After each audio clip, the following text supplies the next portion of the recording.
إن الحمد لله نحمده ونستعينه ونستغفره ونعوذ بالله من شرور أنفسنا ومن سيئات أعمالنا من يهده الله فلا مضل له ومن يضلل فلا هادي له وأشهد أن لا إله إلا الله وحده لا شريك له وأشهد أن محمدًا عبده ورسوله أما بعد فإن خير الحديث كتاب الله وخير الهدي هدي محمد صلى الله عليه وسلم وشر الأمور محدثاتها وكل محدثة بدعة وكل بدعة ضلالة وكل ضلالة في النار فأعوذ بالله السميع العليم من الشيطان الرجيم من همزه ونفخه ونفثه بسم الله الرحمن الرحيم يا أيها الذين آمنوا اتقوا الله حق تقاته ولا تموتن إلا وأنتم مسلمون واعتصموا بحبل الله جميعا ولا تفرقوا واذكروا نعمة الله عليكم إذ كنتم أعداء فألف بين قلوبكم فأصبحتم بنعمته إخوانا وكنتم على شفا حفرة من النار فأنقذكم منها وقال الله تعالى إنما المؤمنون إخوة ہر قسم کی تعریف کبریائی اور عظمت اللہ احکم الحاکمین رب العالمین کے لیے ہے، جس نے اس کائنات کو طرح طرح کے مخلوقات سے آراستہ اور پیراستہ کیا، اور اللہ رب العالمین نے زندگی کا نظام عطا فرمایا، اور نظام کو عملی زندگی میں ڈھالنے کے لیے انبیاء اور رسول کو رب کائنات نے مبعوث فرمایا۔ برادران اسلام، مومن کا بھائی ہوتا ہے،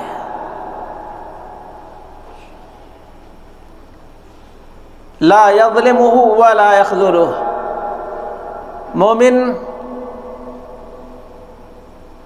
مومن کے ساتھ بہترین سلوک اختیار کرتا ہے،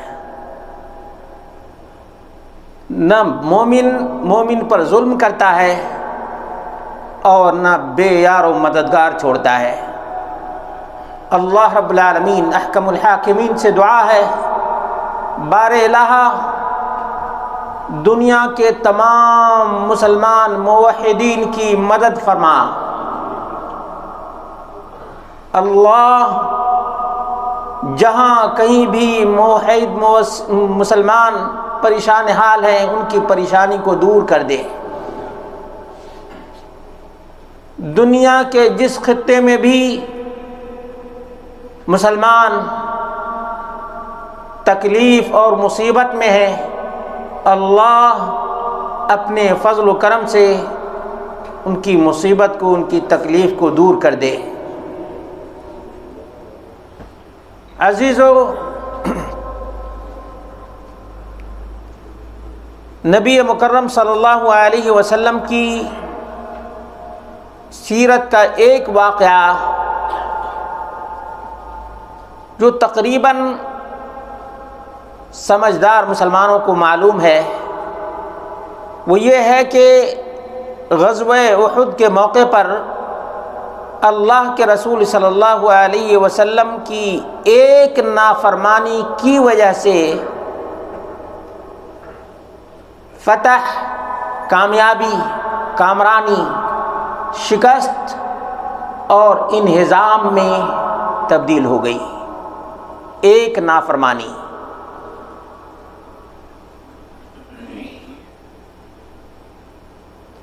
اور اس ایک نافرمانی کا نتیجہ اتنا برا نکلا کہ اللہ کے رسول صلی اللہ علیہ وسلم کے دندان مبارک شہید کر دیے گئے۔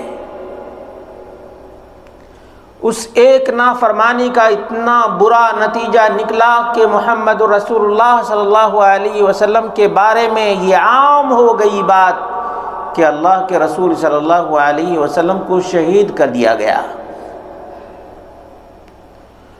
اس ایک نبی کریم صلی اللہ علیہ وسلم کی نافرمانی کا نتیجہ یہ ہوا کہ 70 صحابہ شہید کر دیے گئے۔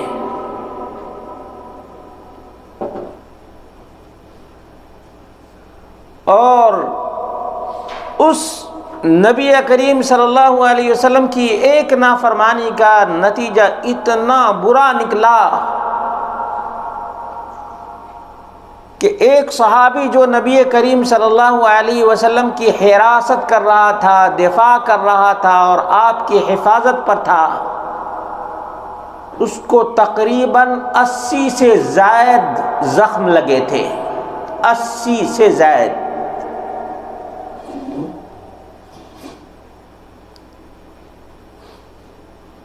آج کے جو حالات ہیں اس سلسلے میں نے تفصیلی ایک آڈیو تقریباً 15 دنوں پہلے جاری کیا تھا تاریخ کے حوالے سے۔ آج میں یہ چاہتا ہوں کہ آپ کو اپنے فلسطینی بھائیوں کے سلسلے میں ایک ادنا سا تاریخی حوالہ آپ کے گوش گزار کر دوں۔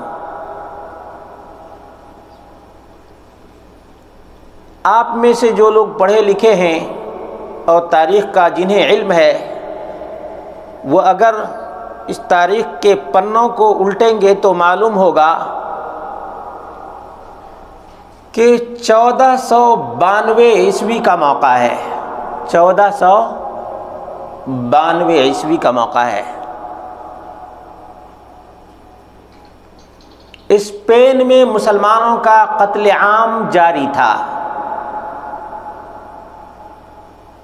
مسلمانوں کو کسی نے اپنے ملک میں پناہ نہیں دیا۔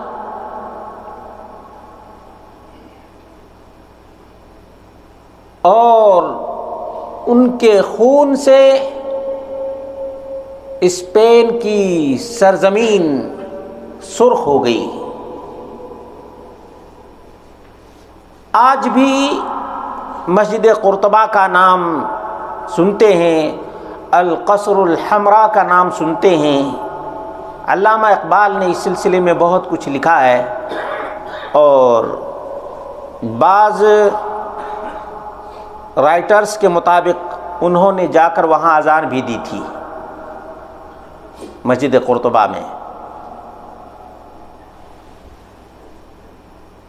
اس کے لیے اگر میں ایک لفظ استعمال کروں تو بہت ہی زیادہ مناسب ہوگا، وہ یہ ہے کہ لمحوں نے خطا کی تھی، لمحوں نے خطا کی تھی، صدیوں نے سزا پائی۔ یہ وہ موقع ہے، نوٹ کر لیجئے گا، یہ 1492 عیسوی 1492 عیسوی ہے۔ وہاں آرڈیننس جاری کیا گیا کہ یہاں صرف اور صرف وہ مسلمان رہ سکتا ہے جو کرسچن بن جائے، باقی سب کو قتل کر دیا جائے گا۔ اور ایسا ہی ہوا۔ صدیوں کی حکومت ختم ہو گئی، بھائی چارگی کا فقدان ہو گیا۔ مسلمان کے لیے، بھائی بھائی کے لیے دشمن۔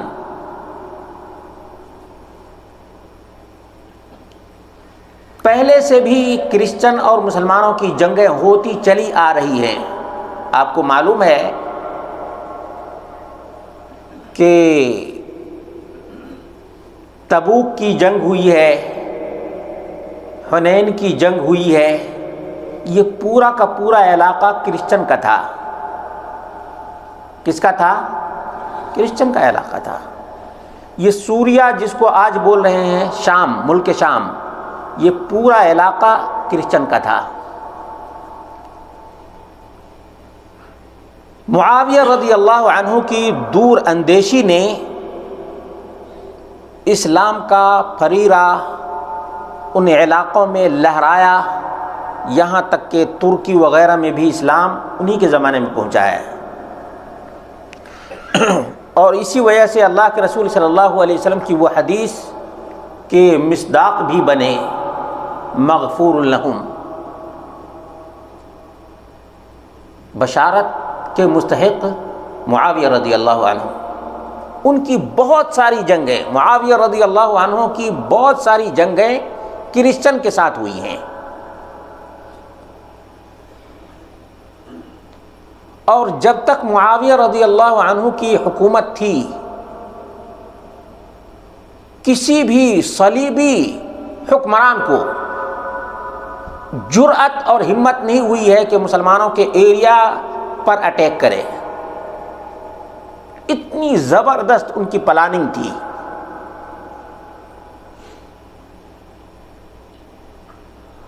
اور آپ دیکھ لیجئے کہ معاویہ رضی اللہ عنہ جب صرف گورنر تھے عمر بن خطاب رضی اللہ عنہ کے، اسی زمانے میں کچھ یہودی تھے۔ یہودی کی تعداد جیسے آج کم ہے، اسی طرح سے پہلے بھی یہودیوں کی تعداد بہت ہی کم تھی۔ اللہ کے رسول صلی اللہ علیہ وسلم نے مدینے سے ان کو، بنو قریظہ کو تو نکال دیا تھا، خیبر سے بھی عمر فاروق رضی اللہ عنہ نے بھگا دیا تھا، اس لیے کہ یہ یہود بہت ہی فتین قوم ہے۔ اوس اور خزرج کے درمیان ہمیشہ یہ لڑائی کرواتے تھے، لڑواتے رہتے تھے۔ دونوں کے دونوں انصار ہیں، اوس اور خزرج دونوں کے دونوں انصار ہیں، بعد میں انصار ہوئے یہ دونوں قبیلے، مدینہ کے اصلی قبیلے۔ یہود بنیا تھے، یہود کون تھے؟ بنیا۔ اور یہ دونوں اوس اور خزرج مدینے میں لڑتے تھے، فیصلہ کرانے کے لیے ان کے پاس، یہود کے پاس جایا کرتے تھے، یہ قرض لینے کے لیے یہود کے پاس جایا کرتے تھے۔ یعنی تمام معاملات میں، حالانکہ تعداد تھوڑی تھی لیکن سرداری ان کے ہاتھ میں تھی۔ ریشہ دوانیاں کرنا یہ یہود کی فطرت میں ہے۔ اور اس سلسلے میں بھی میں نے ہٹلر کا وہ سینٹینس کوٹ کیا تھا کہ میرے بس میں یہ بات تھی کہ دنیا کے تمام تر یہودیوں کا یک لخت خاتمہ کر دوں، سب کو چیمبر میں ڈال کر جلا کر بھسم کر دوں، لیکن میں نے کچھ یہودیوں کو اس لیے چھوڑ دیا تاکہ دنیا کے لوگوں کو معلوم ہو سکے کہ میں نے انہیں کیوں قتل کیا ہے۔ یہ ہٹلر نے کہا تھا۔ اللہ کے رسول صلی اللہ علیہ وسلم نے وعدہ خلافی، عہد شکنی کی وجہ سے ان کو مدینے سے کھدیڑا تھا۔ عمر فاروق رضی اللہ عنہ نے ان کے فتنہ پروری کی وجہ سے نکال باہر کیا تھا۔ ان لوگوں کو کہاں بھیج دیا؟ یمن۔ یہ یمن چلے گئے۔ مسلمانوں کو صدیوں تک یہ بات معلوم تھی۔ بنو امیہ کا زمانہ تقریباً 100 سال ہے، 131 132 ہجری میں اموی حکومت کا خاتمہ ہو گیا۔ عباسی سلطنت تقریباً 655 ہجری تک ہے، 655 ہجری تک ہے۔ ریشہ دوانیاں، فتنہ فساد یہ لوگ کرتے رہے ہیں، لیکن سر اٹھانے کا موقع کبھی نہیں ملا۔ آج یہودی زیادہ تعداد میں عرب ملکوں میں کہاں کہاں ہیں؟ مراکش میں ہے، المغرب جس کو بولتے ہیں، مراکش میں، ترکی میں، ٹھیک ہے، اور اسی طرح سے تونس میں بھی کچھ لوگ ہیں۔ یہ 3 ممالک ہیں جہاں یہودیوں کی تعداد ہے۔ اب دیکھ لیجئے، میں نے یہ تاریخی تسلسل اس لیے بتایا ہے تاکہ مسلمانوں کو آگاہی حاصل ہو سکے، مسلمان حکمرانوں نے کس طرح سے رویہ اپنایا اور ان کے فتنوں سے کس طرح بچتے رہے ہیں۔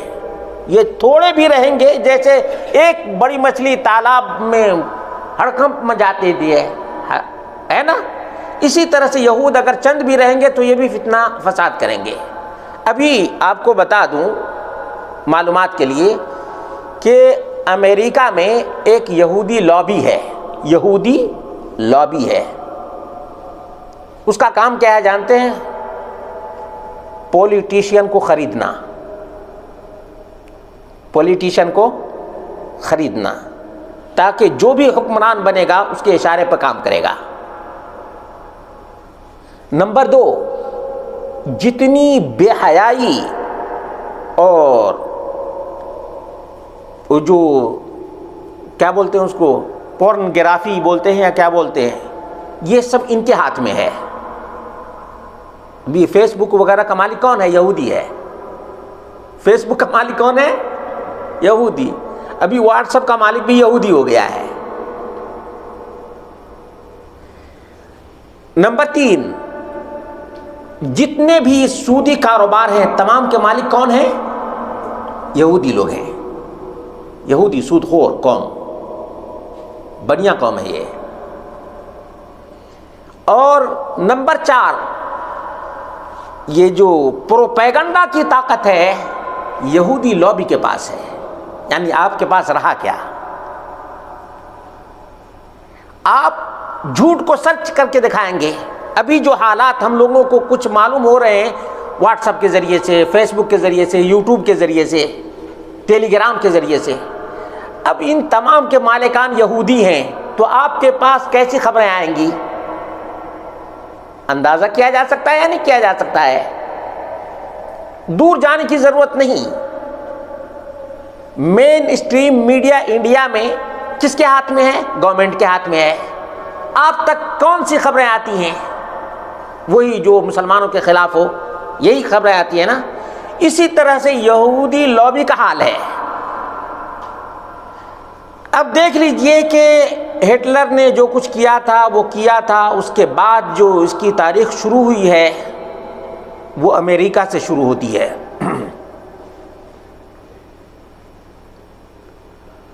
اور آج جو کچھ ہم امریکی امداد، امریکی ہمدردی، یہ تمام کی تمام چیزیں جو دیکھ رہے ہیں، یہ کوئی نئی چیز نہیں ہے، یہ کوئی نئی چیز نہیں ہے۔ تو یہ اشارتاً بتانا تھا کہ یہ ہر جگہ فتنہ پروری کا کام کرتے ہیں۔ ابھی دیکھ رہے ہیں ہم جنس پرستی وغیرہ کا کام، یہ اصل میں 1928 میں یہودی لابی نے شروع کیا تھا، جرمنی میں شروع کیا تھا، اور پورے کاروبار پر ان کا قبضہ ہو گیا تھا۔ یہاں تک کہ جو کوئی بھی سیاست دان آگے بڑھتا وہ ان کے اشارے پر، یہودیوں کے اشارے پر بنتا تھا۔ ہٹلر نے یہ سب قریب سے دیکھا تھا، اسی لیے یہودیوں کا صفایا کیا اس نے۔ یہ چاروں چیزیں ان کے اندر، آج بھی ان کے اندر یہ چیزیں پائی جاتی ہیں۔ کسی بھی طرح سے پروپیگنڈا کی تو طاقت اور قوت ان کے پاس ہونا چاہیے، یہودیوں کے پاس ہونا چاہیے۔ یہ ہٹلر کے سلسلے میں اور آج جو کچھ ہو رہا ہے اس کے سلسلے میں بتانا چاہتا تھا۔ اب آئیے، وہ جو اسپین کا معاملہ تھا، دنیا کے کسی بھی ملک نے کسی یہودی کو پناہ نہیں دیا۔ حالانکہ ہم کہتے ہیں یہود و نصارہ، یہود و نصارہ، ہے نا، لیکن اس وقت بھی جس نے سب سے زیادہ یہودیوں کو زخم پہنچایا ہے، سب سے زیادہ ذبح کیا ہے، ہٹلر بھی کرسچن تھا۔ ہٹلر کون؟ کرسچن۔ بخت نصر کون؟ کرسچن. اسی طرح سے اسپین پر قبضہ کرنے والے کون؟ کرسچن. سب کے سب کرسچن. کرسچنوں نے مارا ہے اور آج کرسچن حمایت کر رہے ہیں. آج بھائی بھائی بنے ہوئے ہیں. یعنی مسلمانوں نے جو کچھ قتل کیا ہے مدینے میں یا خیبر میں، وہ آٹے میں نمک کے برابر ہے. آٹے میں نمک کے برابر ہے. کرسچن نے تو شروع ہی سے ان کا قتل عام کیا ہے. ان کو جلایا گیا ہے. ان کی پوری تاریخ ہے. تاریخ کے آئینے میں نے یہودیوں کے احوال کو ذکر کیا ہے. تقریباً یہ 1000 سال پر مشتمل ہے. 1000 سال پر. آپ میرے ٹیلی گرام پر جائیں گے، آپ کو یہودی کی 1000 سالہ تاریخ ملے گی. یہ جو اوکرانیہ ہے ابھی جہاں جنگ چل رہی ہے، یہاں ان کو 200 یہودیوں کو ایک ساتھ جلا کر مارا گیا ہے. ایک ساتھ 200 کو جلا کر مار ڈالا گیا ہے. کیف جس کو بولتے ہیں، جو راجدھانی ہے اوکرانیہ کی، یہاں تو کبھی بھی یہودیوں کو سکون سے نہیں رہنے دیا گیا ہے.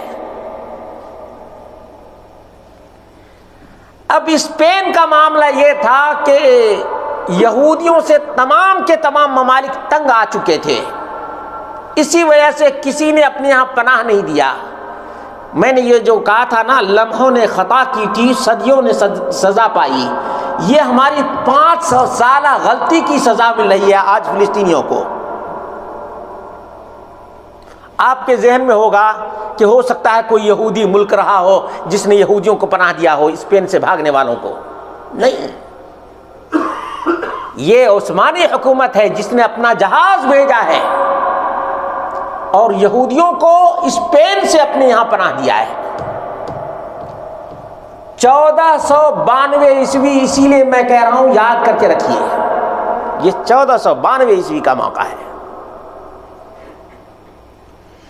جب ترکی حکومت نے، عثمانی حکومت نے 1492 ہجری میں ان کو پناہ دیا، ان کو فیسلٹیز دیا، ان کو حکومت کے قریب کیا.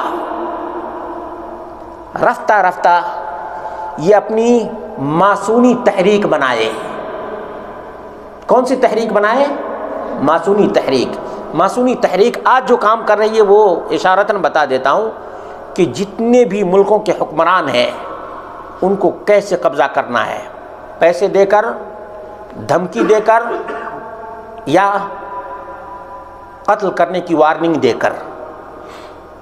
اس کا کام حکومتوں پر اٹیک کرنا، کسی کو عورتیں فراہم کر کے، عورتیں دے کر کے، بہترین سے بہترین جو کسی بھی ملک میں ہوٹل ہے وہاں تک پہنچانے کا کام یہ ماسونی تحریک کرتی ہے.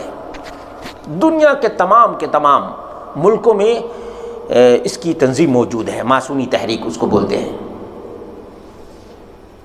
دوسری تحریک موساد ہے. موساد کی بنیاد بھی ترکی میں پڑی ہے. باقاعدہ ان کی کانفرنسیں ہوا کرتی تھی، اور کانفرنس بھی ہوتی تھی. پھر کیا ہوا، پرنٹنگ پریس کے مالک یہ ہو گئے ترکی میں. ان کے تعلقات رائل فیملی سے، یعنی عثمانی حکمران جو تھے ان سے ان کے تعلقات ہو گئے. اور پھر بڑے بڑے عہدے پر ان کو رکھا جانے لگا. بڑے بڑے عہدے پر ان یہودیوں کو رکھا جانے لگا، اور پھر ان کو ایمبیسڈر بنایا جانے لگا، یعنی سفیر بنایا جانے لگا. اندرونی حالات، بیرونی حالات، اندرونی تعلقات اور بیرونی تعلقات، تمام کے جانکار کون؟ یہودی. رائل فیملی کے اندر ان کا اثر و رسوخ، یہاں تک کہ شادی بیاہ ہونے لگی یہودی اور رائل فیملی کی. ایک مثال بہت مختصراً ذکر کر دیتا ہوں. مصطفیٰ کمال اتاتورک کا نام سنا ہے آپ لوگوں نے؟ جس نے عثمانی حکومت کی اینٹ سے اینٹ بجا دی. مصطفیٰ کمال اتاتورک یہی وہ شخص ہے جس نے ترکی کو بے دین بنایا۔ یہ مصطفیٰ کمال اتا ترک کون ہے آپ جانتے ہیں؟ پیدا ہوا حکمران کے گھر میں، اس کی ماں یہودن تھی۔ اس کی ماں کون ہے؟ یہودن ہے۔ اور اس کی پرورش کہاں ہوئی ہے؟ لندن میں۔ وہاں اس کو ٹریننگ دی گئی ہے، اور یہاں تک کہ جب یہ ٹریننگ لے کر کے آیا ہے تو فوج کا کمانڈر اس کو بنایا گیا، اور اس نے عثمانی حکومت کا تختہ پلٹ دیا۔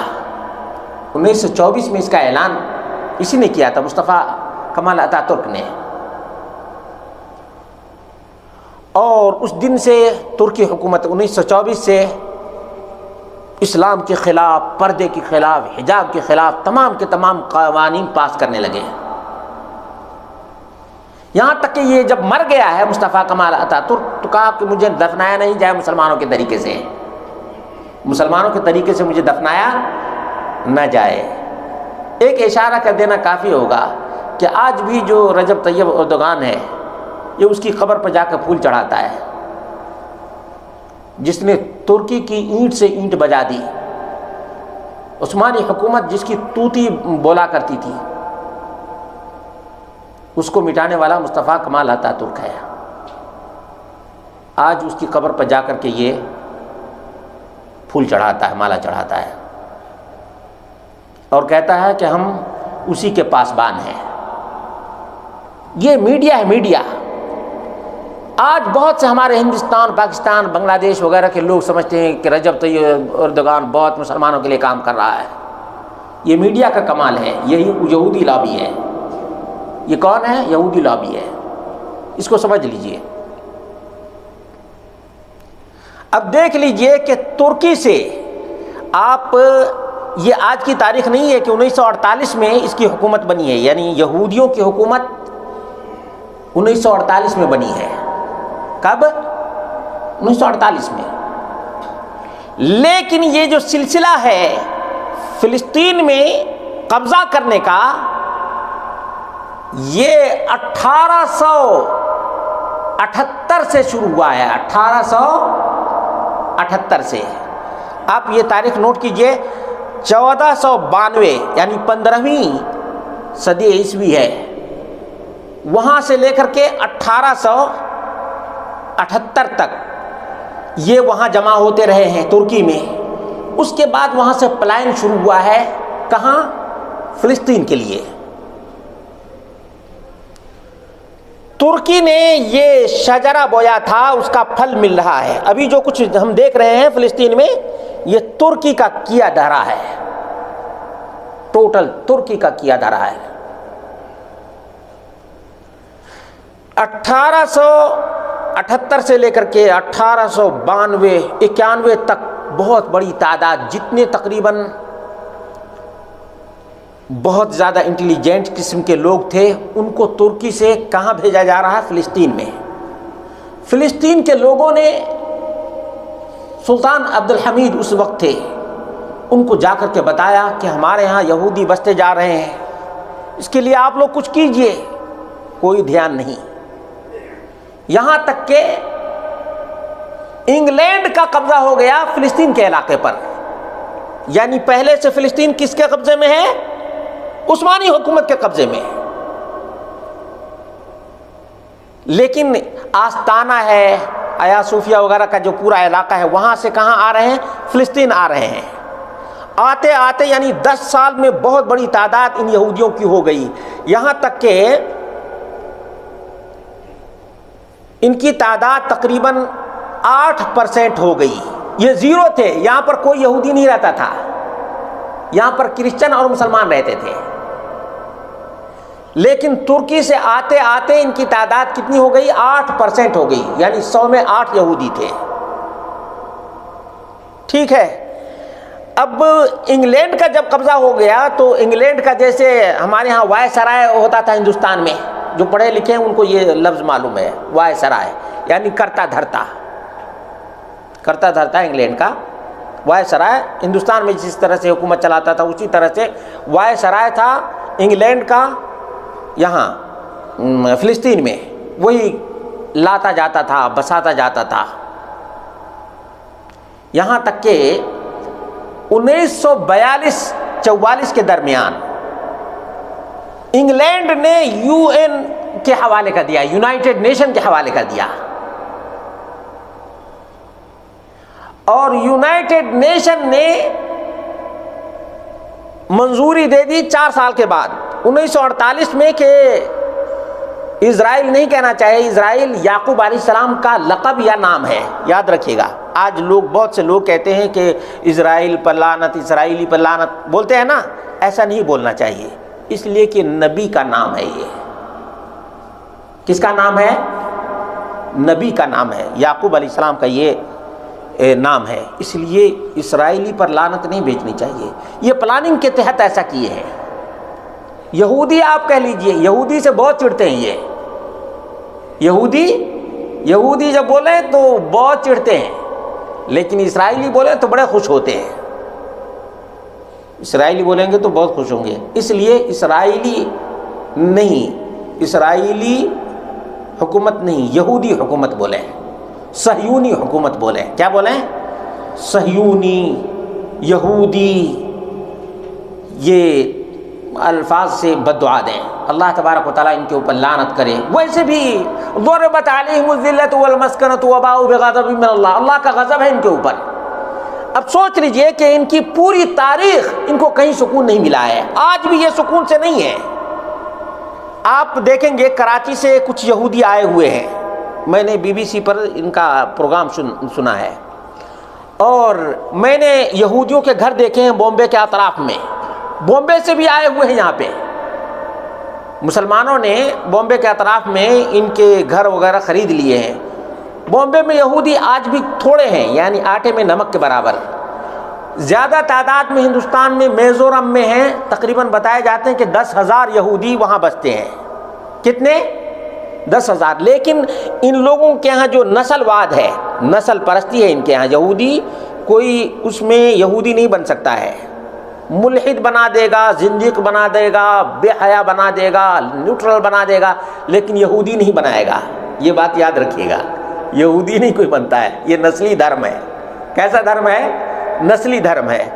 تو بہرحال ابھی تک پلاننگ چل رہی ہے کہ یہ جو 10,000 میزورم وغیرہ کے علاقے میں ہندوستان میں ہیں، ان کو کب لایا جائے گا، اسرائیل میں بسایا جائے گا۔ یہاں تقریباً سمجھیے کہ یہودیوں کے 3 بڑے بڑے قبیلے ہیں۔ جو لوگ افریقہ سے آئے ہوئے ہیں ان کا الگ ہے، جو لوگ ہالینڈ وغیرہ سے، یہ جو نیتن یاہو ہے یہ ہالینڈ میں اس کی ماں پرورش کی ہے، وہاں سے یہ آیا ہوا ہے، یہ فلسطین کا رہنے والا نہیں۔ یعنی یہ تمام کے تمام، یعنی آپ یورپ سے کہہ لیں اور عرب کے علاقے سے اور باقی جو علاقے سے آئے ہوئے ہیں، جیسے رشیا سے آئے ہوئے ہیں، رشیا سے بڑی تعداد میں آئے ہوئے ہیں۔ تو 3 گروپ ہے وہاں پہ، 3 گروپ یہودیوں کا بسا ہوا ہے، ایک تو یورپ کا، دوسرے عرب کا جیسے یمن وغیرہ، موراکو ہے یہ سب، اور تیسرا ہے جو ایشیا کے دیگر ممالک سے، یعنی رشیا سے آئے ہوئے ہیں، انڈیا سے آئے ہوئے ہیں، پاکستان سے آئے ہوئے ہیں، یہ اوکرانیہ وغیرہ سے جو آئے ہوئے ہیں۔ تو یہ 3 قسم کے یہودی وہاں پائے جاتے ہیں۔ تو جو سب سے زیادہ پاورفل یہودی طبقہ ہے وہ یورپ سے آیا ہوا ہے، جرمنی سے آیا ہوا ہے، امریکہ سے آیا ہوا ہے، انگلینڈ سے آیا ہوا ہے۔ یہ ابھی بھی متحد نہیں ہے، ڈر اور خوف ان کے اندر ابھی بھی ہے، لیکن وہ جو سپر پاور اپنے آپ کو کہتا ہے نا، اللہ تبارک و تعالیٰ اسی کو ذلیل کرے۔ جس دن اس نے اپنا ہاتھ کھینچ لیا، اللہ رب العالمین اس کو کتے کی موت مارے گا۔ اللہ تبارک و تعالیٰ وہ دن دکھائے کہ کتے کی موت یہ یہودی مریں۔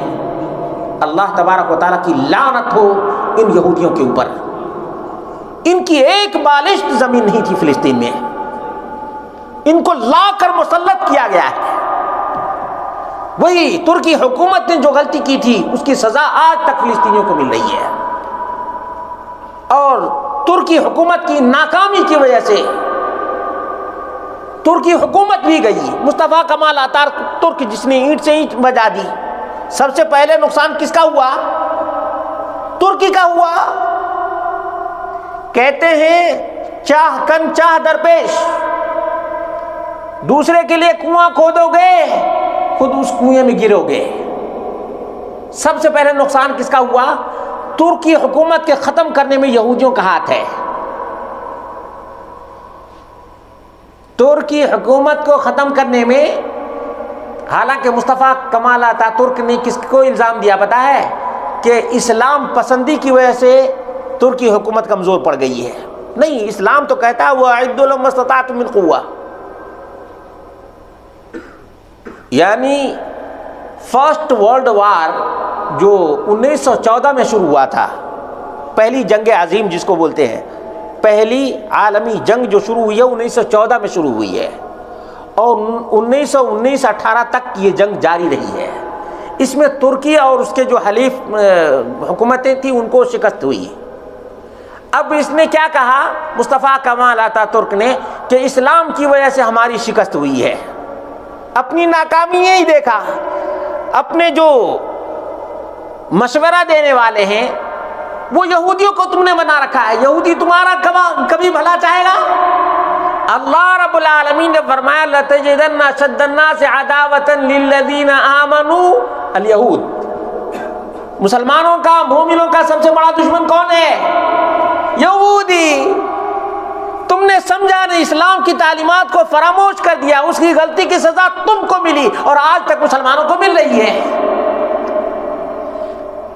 آج ہمارے بہت سے نوجوانوں کو یہ تاریخ معلوم نہیں ہے۔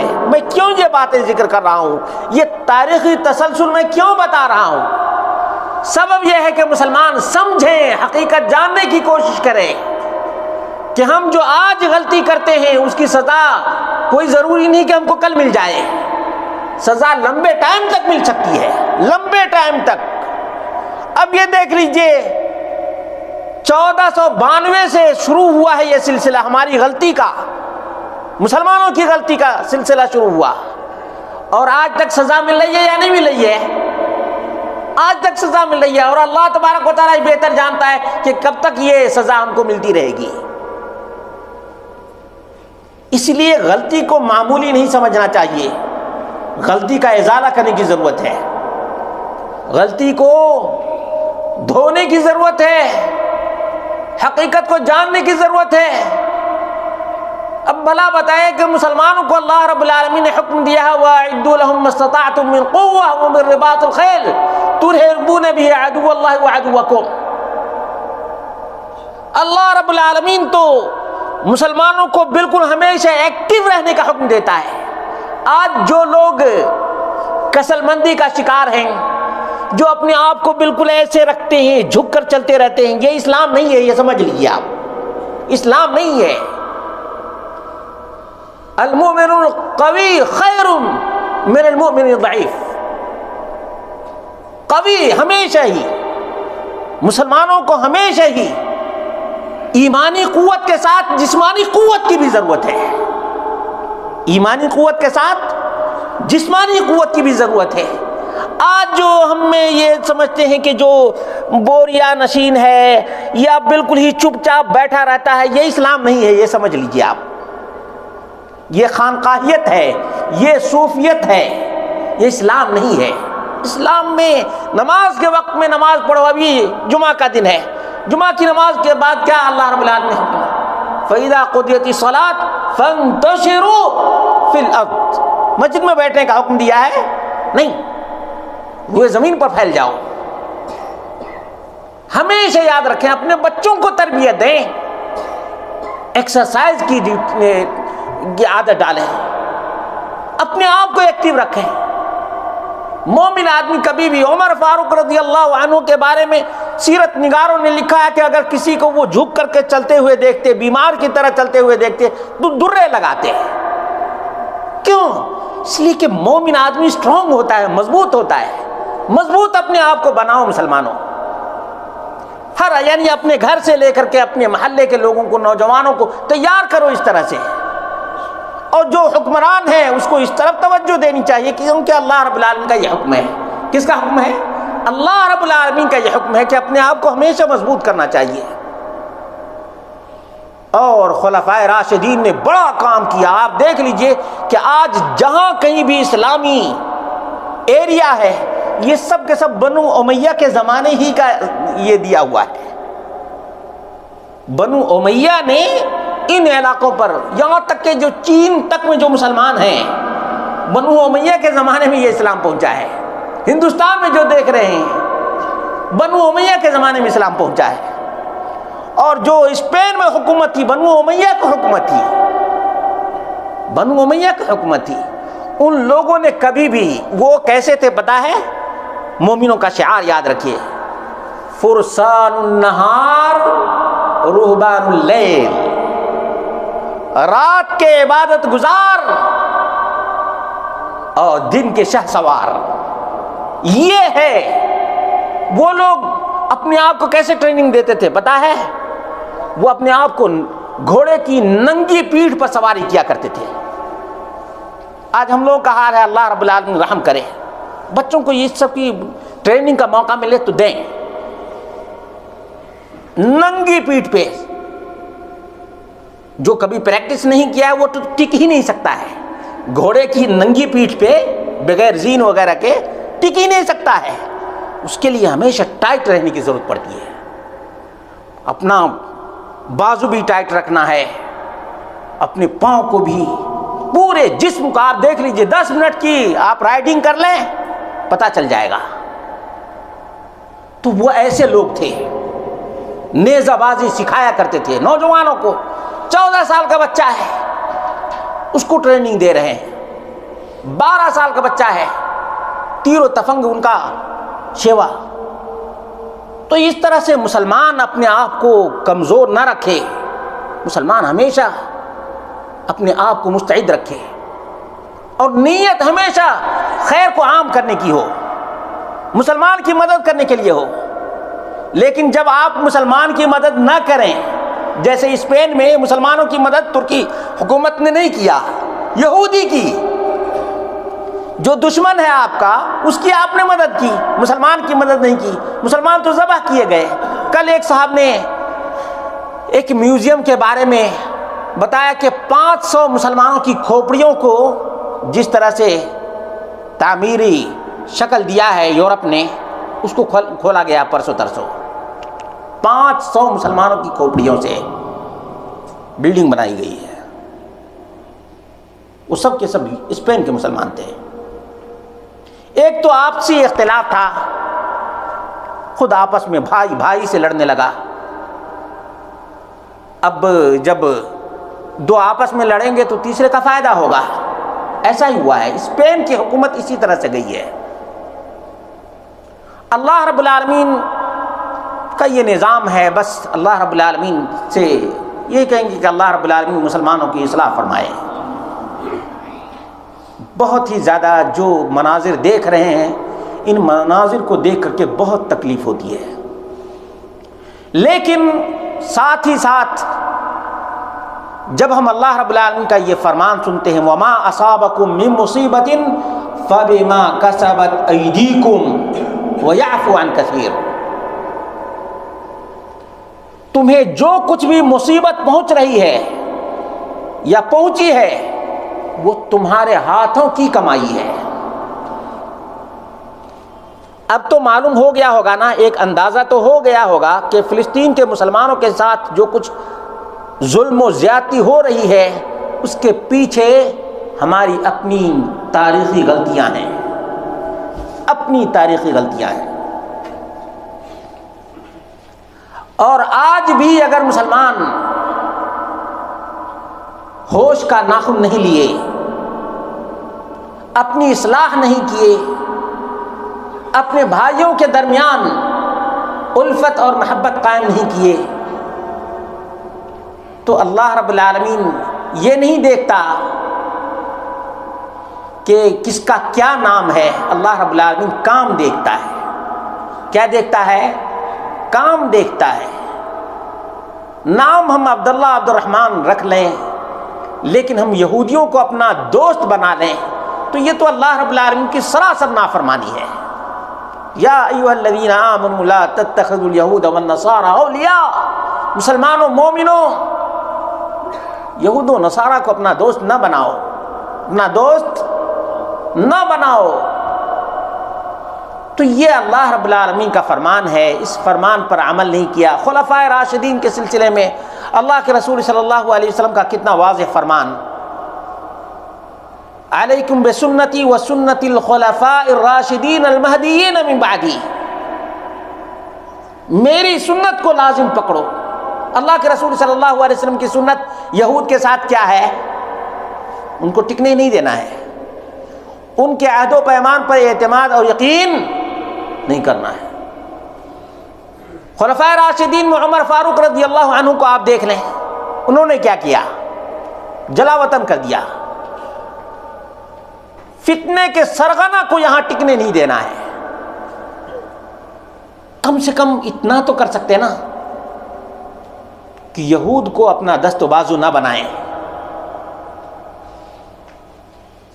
ان کے اوپر اعتماد نہ کریں، یقین نہ کریں۔ یہ لوگ صرف اتنی ہی تک محدود نہیں کہ بے حیائی پھیلاتے ہیں، سب کچھ دینے کے لیے تیار ہو جاتے ہیں، سب کچھ دینے کے لیے۔ نام بتانے کی ضرورت نہیں ہے، کسی کی شادی، کرکٹر ہے، اس کی شادی یہودی سے ہوئی ہے، یہودی عورت سے، اور باقاعدہ لندن میں اس کا پلان بنایا گیا، یہودی عورت سے شادی۔ اسی طرح سے بڑے بڑے سورس والوں کو یہود ہائر کرتے ہیں تاکہ مسلمانوں کے درمیان مسلمان کا نام لے کر فتنہ پھیلایا جائے، فساد کرایا جائے، دراڑ پیدا کی جائے، حکومت کو کمزور کیا جائے۔ اس طرح سے اپنے ایجنٹ تیار کرتے ہیں، اپنے ایجنٹ تیار کرتے ہیں۔ لیکن جب تک آپ قرآن و سنت کی طرف لوٹ کر نہیں آئیں گے، یہ یہود آپ کو نہیں چھوڑیں گے، آپ کو نہیں چھوڑیں گے۔ اوس اور خزرج کو نہیں چھوڑے تو ہم اور آپ کس کھیت کے مولی ہیں؟ اور افسوس کی بات تو یہ ہے کہ وہ اتنی کٹائی کے باوجود اپنی پلاننگ سے باز نہیں آئے۔ ہم اپنے رسول صلی اللہ علیہ وسلم کے اسوے اور قدوے کو چھوڑ دیے، خلفائے راشدین کے منہج کو ہم نے چھوڑ دیا، وہ اسی پلاننگ کے تحت کام کر رہے ہیں، چاہے چند ہوں گے یا زیادہ ہوں گے۔ آج تو ان کی حکومت پہلی بار، یعنی یہ کہہ لیجئے کہ جب سے عیسیٰ علیہ الصلوۃ والتسلیم کی نبوت آئی تب سے لے کر کے اور 1948 تک کوئی حکومت یہودی کی نہیں تھی۔ پوری تاریخ اٹھا کر دے، یعنی 2000 سالہ تاریخ ہے یہ، 2000 سالہ تاریخ میں کبھی بھی یہودی کوئی حکومت کہیں بھی نہیں تھی۔ لیکن تمام حکومتوں میں یہ نقب زنی چوہے کی طرح سے کرتے ہیں۔ کیسے کرتے ہیں؟ چوہے کی طرح سے، جیسے کسی عمارت میں چوہا کھودتے کھودتے داخل ہو جاتا ہے، اسی طرح سے یہودی، بلکہ چوہے سے بدتر ہیں یہ لوگ۔ اب ضرورت اس بات کی ہے کہ چوہا مار کوئی انجیکشن تیار کیا جائے، اس کے لیے مسلمان اگر تیار ہوتے ہیں پھر یہود کا خاتمہ ہوگا۔ اگر کوئی مسلمان کھڑا نہیں ہوگا تو کوئی یہودی میں سے یا کوئی کرسچن میں سے کوئی ہٹلر پیدا ہو جائے گا۔ کہتے ہو ابھی کی صورتحال دیکھ کر کے لوگ کہتے ہیں کہ پھر ہٹلر کی ضرورت ہے۔ کس کی ضرورت ہے؟ ہٹلر کی ضرورت ہے، اس لیے کہ یہ ظلم و زیادتی، یہ بچوں کو بم سے اڑانا، یہ مناظر ناقابل دید ہے۔ کس کا دل ہے جو ان مناظر دیکھ کر کے برداشت کر سکے؟ پھر بھی اللہ رب العالمین کی ذات سے مومن کبھی بھی نا امید نہیں ہوتا۔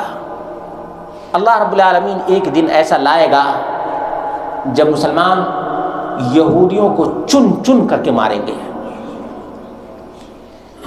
کوئی بلڈنگ، کوئی میزائل، کوئی پیلس ان کو ٹھکانہ نہیں دے گا۔ بس ایک درخت، غرقد کا درخت، اس کے پیچھے یہ چھپیں گے، باقی تمام کے تمام شجر ان کی نشاندہی کریں گے، مسلمان ان کو کتے کی موت ماریں گے۔ اللہ وہ دن جلد دکھائے، یہودیوں کا خاتمہ ہو، مسلمانوں کو غلبہ ملے، اور اللہ رب العالمین مسلمانوں کو تیاری کرنے کی توفیق عطا فرمائے، مسلمانوں کو اللہ رب العالمین بیدار کر دے، مسلمانوں کو اللہ رب العالمین اسی اسلام پر چلنے کی توفیق عطا فرمائے جو عمر فاروق رضی اللہ عنہ کے زمانے میں تھا۔ بعد کے جو اسلام ہے نا، اسلام یہ مخلوط اسلام ہے۔ بعد کا اسلام کیسا ہے جانتے ہیں؟ مکس ہے، اس میں صوفی آ گئے، شیعہ آ گئے۔ شیعہ کہتے ہیں حمیر الیہود، یہود کا گدھا کون؟ شیعہ۔ اس کے بارے میں انشاءاللہ العزیز کبھی کسی اور موقع پر بتاؤں گا کہ کس طرح سے یہود نے سواری کی ہے شیعہ کے اوپر، اور شیعہ نے کس طرح سے مسلمانوں کی حکومتوں کا خاتمہ کیا ہے۔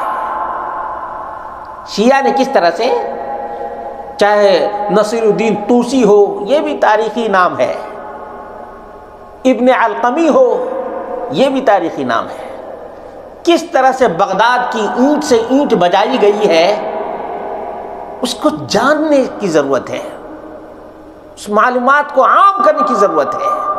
آج جو لوگ حزب اللہ کو دیکھ کر کے اور خوش ہو رہے ہیں، کبھی نہ خوش ہوں۔ یہ ایسے ہی ہیں جیسے کوئی چارہ ڈال دیتا ہے تاکہ مچھلیاں آئیں، ایسے ہی ہے، یہود کو بلانے کا ذریعہ ہے یہ حزب اللہ۔ مسلمانوں کی سرزمین پر قبضہ کرنے کے لیے، مسلمانوں کی حکومتوں کو کمزور کرنے کے لیے یہ آلہ کار ہیں، ان کو جاننے کی سخت ترین ضرورت ہے۔ حزب اللہ کو پہچانیں، حوثی لوگ جو یمن میں ہیں ان کو جاننے کی ضرورت ہے۔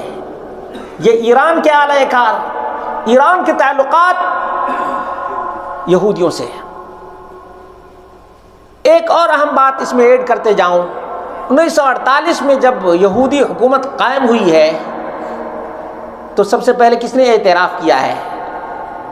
مسلم ملکوں میں سے ترکی نے سب سے پہلے ایکسیپٹ کیا ہے، ایران نے قبول کیا ہے۔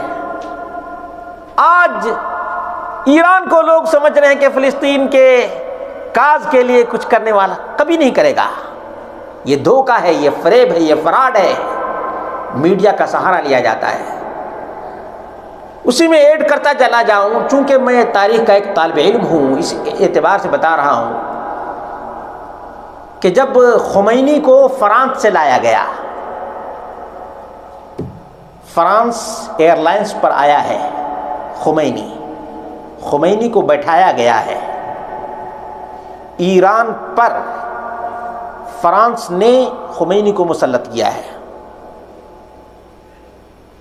شاہ ایران یورپ میں سفر کر رہا ہے اور اسی کا ناجائز فائدہ اٹھائے، ناجائز فائدہ نہیں، جائز فائدہ اٹھایا کہ یہی موقع ہے، جو جلا وطنی کی زندگی گزار رہا ہے اس کو ایران کا صدر بنا دو۔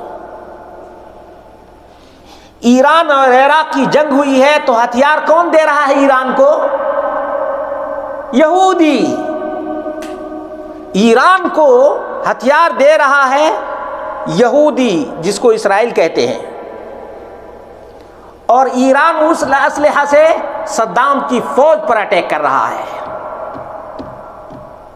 اندازہ کرو مسلمانوں کہ کیا مسلمانوں کا خیر خواہ ایران کبھی ہو سکتا ہے؟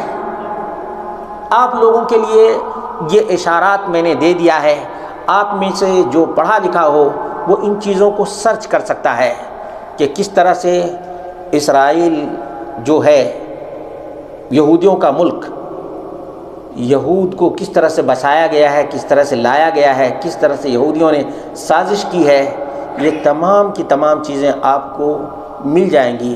اس سلسلے میں 2 PhD ڈاکٹر ہیں، ان لوگوں نے تاریخ فلسطین لکھی ہے، 1988 میں یہ کتاب شائع ہوئی ہے عربی زبان میں، 1988 میں، اور پورے حقائق کو قلم بند کیا ہے اس رائٹر نے۔ اللہ رب العالمین سے دعا کرتے ہیں اللہ رب العالمین مسلمانوں کی مدد فرمائے، اللہ رب العالمین مسلمانوں میں آپسی بھائی چارہ کو بڑھانے کی توفیق عطا فرمائے، اللہ رب العالمین مسلمانوں کی حمایت فرمائے، اہل فلسطین کی اللہ رب العالمین حمایت فرمائے۔ آج کے جو خطبے ہوئے ہیں مملکت سعودی عرب کے جامع مسجدوں میں، ان میں تقریباً ایک تعمیم کے ذریعے سے کہا گیا ہے کہ فلسطین کے مسلمانوں کی امداد کے لیے ملک سلمان نے، ولی عہد نے، تمام نے کوشش کی ہے، آپ لوگ بھی اس کوشش کا حصہ بنیں، اور اس طرح سے ڈونیشن کا سلسلہ جاری ہے۔ اللہ رب العالمین اہل غزہ کی مدد فرمائے، موحدین کے اللہ رب العالمین حفاظت فرمائے، اور اللہ رب العالمین مسلمانوں کو تاریخ سے سبق حاصل کرنے کی توفیق رضانی عطا فرمائے۔ اقول قولی ھذا واستغفر اللہ لی ولکم ولسائر المسلمین والحمد للہ رب العالمین۔ جزا اللہ خیر و احسن الجزا۔ یہ تھے ہمارے محترم فضیلت الشیخ طاہر سنابلی حافظ اللہ تعالی، داعی مکتب جالیات ربیہ، جو کہ موجودہ حالات خاص طور پر جو فلسطین کا معاملہ ہے اس حوالے سے بہت ہی تاریخی حوالوں سے اہم گفتگو فرما رہے تھے، اور پوری تاریخ جو یہود کی اور فلسطین میں آباد ہونے کی بہت ہی قیمتی باتیں تھیں۔ یہ ہر مسلمان کو یعنی اس کے پس منظر سے آگاہ ہونا چاہیے۔ ہم بظاہر چیزوں کو ظاہری طور پہ دیکھتے ہیں، لیکن اس کسی بھی معاملے کا جو پس منظر ہے، اس کا جو بیک گراؤنڈ ہے، اس کی جو پوری تاریخ ہے، جب تک ذہنوں میں نہ ہو وہ اس معاملے کی حقیقت سامنے کھل کر نہیں آتی۔ اب بعض لوگ کہتے ہیں کہ جی حماس نے حملہ کر دیا ہے تو اس کے جواب میں اسرائیل بدلہ لینا۔